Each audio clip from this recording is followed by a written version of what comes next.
ومن يعمل مثقال ذرة شرا يره إذا زلزلت الأرض زلزالها যখন এই পৃথিবী প্রবলভাবে প্রকম্পিত হবে।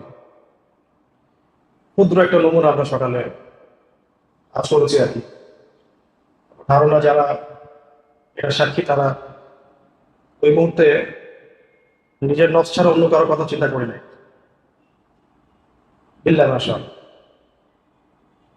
কিয়ামতের জালজালা সম্পর্কে আল্লাহ বলেছেন, ইযা যুলজিলাতিল আরদু জিলজালাহা, পৃথিবী প্রবলভাবে প্রকম্পিত হবে। এত প্রবল যে ওয়া আখরাজাতিল আরদু আসকালাহা, জমিনের ভিতরে যত খনিজ সম্পদ আছে, জমিনের ভিতরে যা কিছু আছে এই সব কিছুকে সে উগলে দিয়ে জমিন ফেটে সব বের হয়ে আসে। এমন বিভীষিকাময় অবস্থা হবে, মানুষ বলবে ওয়াকাল আল ইনসানু মা লাহ, জমির আজকে কি হলো, পৃথিবীর আজকে কি হলো, ভালো তো ছিল এটা, কি হলো আজকে। ইয়াউমাইযিন তুহাদ্দিসু আখবারাহা, জমিন সেদিন নিজের অবস্থা বর্ণনা করবে। জমিনের কোথায় কি হয়েছে বিস্তারিত বিষয়ে জমির বৃত্তান্ত বর্ণনা করবে, জমির কথা বলবে। তাই আমাদের দিনটা এতটা ইনসাফে পরিপূর্ণ হবে, যে কথাগুলো দুনিয়াতে বলা হয় নাই সে কথাগুলো জমিন বলবে। যে গল্প, যে ইতিহাস, দৃশ্যের আড়ালের যে বাস্তবতা, যেগুলো দুনিয়াতে মানুষ জানে নাই, জানানো যায় নাই, সেগুলোকে আমাদের মাঠে স্পষ্ট হয়ে যাবে। জমিন নিজেই তার অবস্থা বর্ণনা কেন করবে? বিআন্না রাব্বাকা আওহা লাহা, কারণ আল্লাহ রাব্বুল আলামিন জমিনের রব, তাকে আদেশ করে ইয়াউমাইযিন তুহাদ্দিসু আখবারাহা বিআন্না রাব্বাকা আওহা লাহা। জমিন এই যে বৃত্তান্ত বর্ণনা করবে, এর কারণ হচ্ছে আল্লাহ রাব্বুল আলামিন তাকে আদেশ করে। আল্লাহ রাব্বুল আলামিন কিয়ামতের মাঠে জড় বস্তুদেরকেও কথা বলার শক্তি দিবেন। যেমন এখন অনেক জবান কথা বলে, সেদিন জবানগুলোর মধ্যে মোহর মেরে দেওয়া, এটা অন্য অন্য অঙ্গ প্রত্যঙ্গগুলো কথা বলে। তো এই দুনিয়াতে জবান দিয়ে অনেক কিছু জেতা যায়, কিয়ামতের মাঠে জবান দিয়ে জেতা যাবে, ঈমান আমল তাকওয়া দিয়ে জেতা যাবে। কিয়ামতের মাঠে সুনির্দিষ্ট কোনো ঘটনার বিচার হবে না, পুরো জিন্দেগির বিচার হবে। জীবনের নির্দিষ্ট কোনো ঘটনা আল্লাহ পাকের কাছে মুখ্য না, মুখ্য হচ্ছে পুরো জীবনের আমলের ফিরিস্তি, হিসেব হবে পুরো জীবনে। মানুষের অবস্থা কি হবে আল্লাহ পরের রাতে বলেছে, ইয়াউমাইযিন ইয়াসদুরুন নাস, ইয়াউমাইযিন ইয়াসদুরুন নাস আশতাতা, সেদিন মানুষ দলে দলে বের হতে থাকবে। আশতাতা, দলে দলে বের হতে থাকবে। উদ্দেশ্য হচ্ছে লিউরাউ আ'মালাহুম, যাতে করে তাদের আমলগুলো দেখানো যায়। সে আমাদের মাঠে যেন আমলগুলোকে দেখানো যায়, সবকিছুকে দেখানো হবে। যা আমরা জানি তাও সেদিন বলতে পারে মিথ্যা, আর যা জানি না সেটাও হতে পারে সত্য। সে আমাদের মাঠে আমলগুলোকে দেখানো হবে। আর সেদিন যাকে লাঞ্ছিত করা হবে সেটাই হচ্ছে চূড়ান্ত লাঞ্ছনা। সেদিন যাকে পুরস্কৃত করা হবে সেটাই হলো চূড়ান্ত পুরস্কার। আল্লাহুম্মা লা আইশা ইল্লা আইশুল আখিরাহ, হে আল্লাহ, আখিরাতে জীবন ছাড়া প্রকৃত কোনো জীবন নাই। বহু জায়গায় আল্লাহ পাক বলেছেন, ওয়ামা হাযিহিল হায়াতুদ দুনিয়া ইল্লা মাতাউল গুরুর, এই দুনিয়ার জীবনটা শুধুমাত্রই ধোঁকা, প্রতারণা, ছলচাতুরি ছাড়া কিছুই না। পুরো দুনিয়াটাই আমাদেরকে ধোঁকা দিচ্ছে। দুনিয়ার মাঝে যা আছে, সম্পর্ক, রিজিক, স্ট্যাটাস, মর্যাদা, আমাদের অর্থ, বৃত্ত, বড় হওয়ার আকাঙ্ক্ষা, যা কিছু আছে সবই আমাদেরকে ধোঁকা দিচ্ছে। কারণ এই দুনিয়াটাই ধোঁকা, এটা প্রতারণা দিয়ে ভরা, এটা বিশ্বাসঘাতকতা দিয়ে ভরা। যে দুনিয়ার পিছনে ছুটবে দুনিয়াটাকে প্রতারিত করবেই। যে দুনিয়ার মোহ ছেড়ে দিবে বা ছাড়তে পারবে, যেটা খুব কঠিন, দুনিয়া তার পায়ের সামনে মাথা মতো করতে বাধ্য হবে। এটা ধোঁকা, প্রতি মুহূর্তেই ধোঁকা দিচ্ছে আমাদের। মানুষকে দলে দলে বের করা হবে আমল দেখানোর জন্য, আমল নামা ছুড়ে দেওয়া হবে আমলগুলো দেখানোর জন্য। সেদিন যার আমল দেখানো হবে সে লাঞ্ছিত হবে। আল্লাহ রাব্বুল আলামিন কোন এক বান্দার, এটা হাদিসের মধ্যে আসে, যে তাকে ডেকে জিজ্ঞাসা করবে যে এগুলো তুমি চিনতে পারো কিনা। সে বান্দা বলবেন হ্যাঁ আমি চিনতে পারি। আল্লাহ পাক বলবেন যে দুনিয়াতে তোমার এই পাপগুলোকে আমি ঢেকে রেখেছি, আজকেও ঢেকে রাখলাম, জান্নাতে চলে যাবে। আল্লাহ পাকের কাছে এটা খুবই অপছন্দের, কারো গোনাহ নিয়ে বা পাপ নিয়ে চর্চা করা, হোক সেটা সত্য বা মিথ্যা। সত্য হলেও সেটা হারাম, আর মিথ্যা হলে এটা মহাপাপ। সত্য হলেও সেটা হারাম, একজনের কাছে বলা হারাম, একজনের কাছে চর্চা করা হারাম। সত্য হলে হারাম, মিথ্যা হলে এটা গুনাহে কাবায়ের আকবার জারিয়া। আর যদি হাজারো লক্ষ কোটি মানুষের সামনে হয় তাহলে গুনাহে কাবায়ের আকবার জারিয়া। আল্লাহ রাব্বুল আলামিনের কাছে এটা খুব পছন্দের যে অন্য মুসলিম ভাইয়ের সত্য হোক আর মিথ্যা হোক কোনো ত্রুটিকে ঢেকে রাখে। আল্লাহ রাব্বুল আলামিন এই বান্দার মধ্যে আজর দিবেন, এই যে বান্দার কথা বললাম দুনিয়াতে এই গুনাহগুলো করেছিলেন, হ্যাঁ করেছিলাম, তো আমি এগুলো তোমার গুনাহ ঢেকে রেখেছিলাম, আজকেও ঢেকে রাখলাম, তুমি জান্নাতে চলে যাবে। অন্য হাদিসের ব্যাখ্যায় আসে কেউ যদি এরকম আমল করতে পারে আল্লাহ রাব্বুল আলামিন তার সমস্ত অপরাধ ঢেকে রাখে। একটু কঠিন, একটু কঠিন এই কারণে যে এগুলোর চর্চা চটকদার, তো আমল দেখানো হবে। এবং ওই দিন যার আমল সবার সামনে দেখানো হবে সে লাঞ্ছিত হবে, যারই আমল। আর ওই আমল নামাটা কেমন এটার ব্যাখ্যা পরে দুইটা আয়াতে আসে। ফামান ইয়া'মাল মিসকালা যাররাতিন খায়রান, যদি কেউ কোনো পরিমাণও কোনো সৎ কাজ করে এটা সে দেখবে। এই আয়াতের ব্যাখ্যাতে অনেক কথা আছে। এখানে বলা হচ্ছে মুসলিম ভাইয়ের সাথে হাসি মুখে কথা বলাও কেউ যেন ছোট মনে না করে, একটা খেজুর সৎকা করাকেও কেউ ছোট মনে না করে। তাবলীগ, সফর, দাওয়া, জিহাদ এগুলো তো বড় বড় আমল, শাহাদাত এগুলো তো বিশাল মর্তবার আমল, সালাত তো বড় আমল, বিশাল আমল, সাওম বিশাল আমল, গোপন সৎকা বিশাল বড় আমল, মায়ের খেদমত বিশাল বড় আমল, বড় বড় আমল আছে। এরকম আমল হাসি মুখে কথা বলা, মুসলিম ভাইয়ের সাথে হাসি মুখে কথা বলা বা মেহমানদারি করানো বা একটা খেজুর সৎকা করা বা সৎকা করার টাকা নাই অন্তত এতটুকু বলা যে আফওয়ান আমার কাছে নাই, তাও তাকে কটু কথা না বলা, এগুলো অনেক বড় আমল। এবং এই আমলগুলো দেখানো হবে, বান্দা অবাক হয়ে জিজ্ঞাসা করবে যে এগুলো কেমন আমল নামা, এটা কেমন আমল নামা।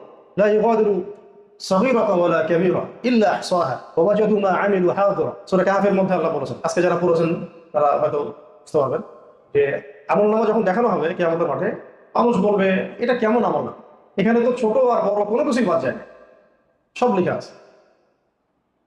ছোট্ট ছোট্ট কোনো নেকা আমলকে তুচ্ছ মনে না করা, মিসওয়াক করাই হোক, ছোট আমল না। আমাদের অনেক সময় ভুল হয়ে যায় বা আমরা গুরুত্ব দিই না।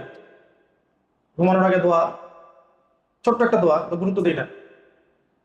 খাওয়ার আগে পরে কত সুন্নত আছে, বাসা থেকে বের হওয়া, ঢোকা ইত্যাদি, ইস্তেঞ্জার আগে পরে অনেক সময় ছোট ছোট আমল আমরা গুরুত্ব দিই না। কিন্তু আল্লাহ এখানে বলছেন ওয়া মান ইয়া'মাল মিসকালা যাররাতিন খায়রান ইয়ারা, ছোট্ট ছোট্ট যদি কেউ নেকি আমল করে এগুলো দেখানো হবে, আজর সে পাবে, প্রতিদান পাবে।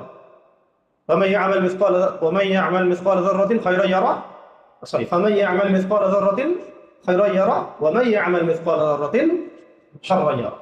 আয়াতটা হলো ফামান ইয়া'মাল মিসকালা যাররাতিন খায়রান ইয়ারা, ভালো যেটা সেটা দেখানো হবে, ওয়া মান ইয়া'মাল মিসকালা যাররাতিন শাররান ইয়ারা।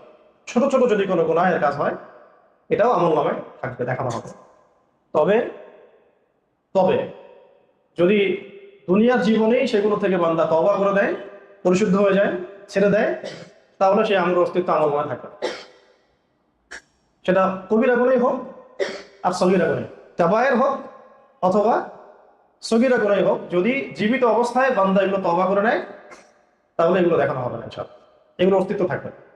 আচ্ছা, কেমন লা যামবা লাহ, পরিপূর্ণ যারা তাওবাতুন নাসুহা করে তাদের অবস্থা এমন যে তারা যেন ওই গুনাহ থেকে পরিপূর্ণ পবিত্রতা হাসিল করে, তার অবস্থা এমন যেন তার কোনো গুনাহই নাই। একজন খালেস তওবাকারীর অবস্থা এমন যেন তার আমলনামায় কোনো গুনাহই নাই। এর জন্য সবসময় যে হজ করে পবিত্র হতে হবে, উমরা করে পবিত্র হতে হবে, বিষয়টা এমনও না। এই পবিত্রতা হাসিলের জন্য সুন্দর করে তাজা ওযু করা যথেষ্ট, এবং সেই ওযু দিয়ে 2 রাকাত তওবার নামাজ পড়া যথেষ্ট। যদি সেই 2 রাকাত নামাজও আল্লাহর কাছে কবুল হয়ে যায়, তার আগের গুনাহ মাফ। আমরা এই যে দুটো আয়াত, যে অনুপরিমাণ সৎ কাজ করলেও দেখানো হবে, অনুপরিমাণ অসৎ কাজ করলেও দেখানো হবে, এই দুটো আয়াত সাহাবায়ে কেরাম রাদিয়াল্লাহু আনহুম আজমাইন খুব গৌর করে মনে রাখতেন, সবসময় মনে রাখতেন। আমরা হয়তো এত বেশি মনে রাখতে পারি না, আমাদের ব্যর্থতা। মনে রাখতে হবে, আল্লাহ পাক যেন আমাকেও তৌফিক দেন, আপনাদেরকেও তৌফিক দেন। এই দুটো আয়াত মনে রাখলে কাফি হয়। ছোট ছোট কোনো আমলকে আমরা হেলায় ফেলে দিব না, আগ্রহের সাথে করব, ফজিলত জেনে করব, ফজিলত জানলে আগ্রহ বাড়বে। আর ছোট ছোট গুনাহকেও আমরা ছোট মনে করবো না, হয়তো যেতেই পারে, আমরা তো মানুষ, বড় গুনাহও হতে পারে। সাহাবেদের যুগে চুরির ঘটনা ঘটে নাই, তারপরে কেউ কেউ প্রথম ইসলাম কবুল করেছিলেন, পরে ছেড়ে দিয়েছেন, এমন ঘটনা ঘটেছে। সাহাবেদের যুগে ইয়ের ঘটনা ঘটেছে, মদপানের ঘটনা ঘটেছে, আরো অন্যান্য কবিরা গুণেরও ঘটনা ঘটেছে। তো এমনকি রাষ্ট্রীয় পত্র গোপনে পাঠিয়ে দেওয়ার ঘটনাও ঘটেছে। মক্কা বিজয়ের সময় যে ঘটনা, সাহাবী হাতেব বিন আবি বালতা রাদিয়াল্লাহু আনহু, তার পরিবার মক্কায় ছিল, তিনি চাচ্ছিলেন যে তার পরিবারটা সিকিউর থাক। তিনি একটু আগে অ্যাডভান্স কিছু মেসেজ দিয়ে দিয়েছিলেন একজন নেতা, আমার পরিবারকে বলো একটু সেফ থাকতে। এটা তো রাষ্ট্রের এগেনস্টে একটা বার্তা পাঠানো। নবী সাল্লাল্লাহু আলাইহি ওয়াসাল্লামের কাছে ওহী আসলো যে অমুক মহিলা চিঠি নিয়ে যাচ্ছে। আলী রাদিয়াল্লাহু আনহুকে নবীজি পাঠালেন, যাও ওকে ধরো। ধরে দেখা গেল হ্যাঁ ঠিক তার কাছে তার চুলের ভিতরে আরো বিভিন্ন জায়গায় একাধিক চিঠি আছে। আলী রাদিয়াল্লাহু আনহু এগুলো উদ্ধার করে ব্যাস নবী সাল্লাল্লাহু আলাইহি ওয়াসাল্লামের কাছে কথা আসলো, কে এটা করেছে? হাতেব ইবনে আবি বালতা রাদিয়াল্লাহু আনহু। সাহাবীদের মধ্যে একজন সাহাবী বা কয়েকজন সাহাবী একটু এগ্রেসিভ ছিলেন যে এটা তো একটা বড় ক্রাইম মনে হচ্ছে। তো ইয়া রাসূলুল্লাহ অনুমতি দেন, আমরা ব্যবস্থা নেই।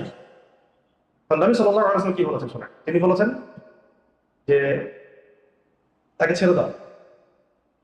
তোমরা কি জানো না যে আমার সাহাবীদের মধ্যে যারা বদরের যুদ্ধ করেছে তাদের সব গুনাহ মাফ, যা ইচ্ছা করতে পারে, আল্লাহ পাক তাদের সব গুনাহ মাফ করে দিয়েছে। হাতেব ইবনে আবি বালতা আমার বদরি সাহাবী, হাতেব ইবনে আবি বালতা আমার বদরি সাহাবী। ব্যাস, সাহাবীদের যুগে আমার অনেক ঘটনাই ঘটেছে। তো তারপরে তাদের চেষ্টা ছিল সবসময় ভালো থেকে ভালো হওয়া। এখন এই সূরা থেকে কিয়ামতের আলামত, এই ভয়াবহতা ইত্যাদি ব্যাখ্যা করার আজকে উদ্দেশ্য না, এগুলো আমরা পরেও করতে পারবো ইনশাআল্লাহ। উদ্দেশ্য হচ্ছে দুটো। একটা হলো শেষের দুইটা আয়াত মনে রাখা, যে আল্লাহ রাব্বুল আলামিন প্রত্যেকটা আমল লিপিবদ্ধ করছেন, তাই কোনো ছোট আমলকে ছোট মনে না করা, ছোট নেকির কাজকে ছোট মনে না করা। এমনকি একটা বিড়ালকে পানি পান করানো হতো, কুকুরকে খাবার দেওয়া হতো, যে কাজই ভালো, কোনো কাজকে ছোট মনে না। কার কোন আমলের ওসিলায় কে জান্নাতে যাবে আমরা জানি না, আমরা তো জানি না। আর এটা নিয়ে জাজমেন্টাল হওয়াটা এক প্রকারের ছোট লোকই। মানুষের আমল নিয়ে জাজমেন্টাল হওয়াটা হচ্ছে এক প্রকার ছোট লোকই। আপনি আমি একটু নামাজ কালাম পড়ছি, একটু রোজা রাখছি, একটু দাওয়াতের কাজ করছি, এর মানে এটা ভাবার প্রয়োজন নাই যে ওই ভাই ভালো করছে না বা ওই বোন ভালো করছে না। এবং আমাদের জাতিগত একটা স্বভাব হচ্ছে যে আমরা একটু জাজমেন্টাল হতে চাই। ভাবখানে এমন দেখায় যে আল্লাহ পাক মনে হয় আমাদেরকে দায়িত্ব দিচ্ছেন অন্য বিচার করার জন্য, ভাবটা এমন মনে হয়। অথচ নিজেরই আমলের ঠিক নাই, আখলাকের ঠিক নাই, ইমানের ঠিক নাই, তেলাওয়াতের ঠিক নাই, নামাজের ঠিক নাই।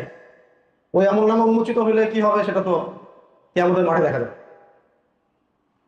কিন্তু সবাই যার যার জায়গায় বুজুর্গ সেজে বসে থাকে। কিছুদিন আগেই শুনছিলাম বাংলাদেশি রোহিঙ্গারা যখন খুশি ঢুকে পড়ছে বাংলায়। এখন আবার শুনছি আল্লাহ পাক জানেন ভালো কার কি অবস্থা। জাজমেন্টাল কেন হতে নিষেধ করছে, একটা হাদিস আগে শোনায়। দুই বন্ধু ছিল, এক বন্ধু আরেক বন্ধুকে খুব দাওয়াত দেয়। এটা এই উম্মতের ঘটনা, আগের উম্মতের ঘটনা।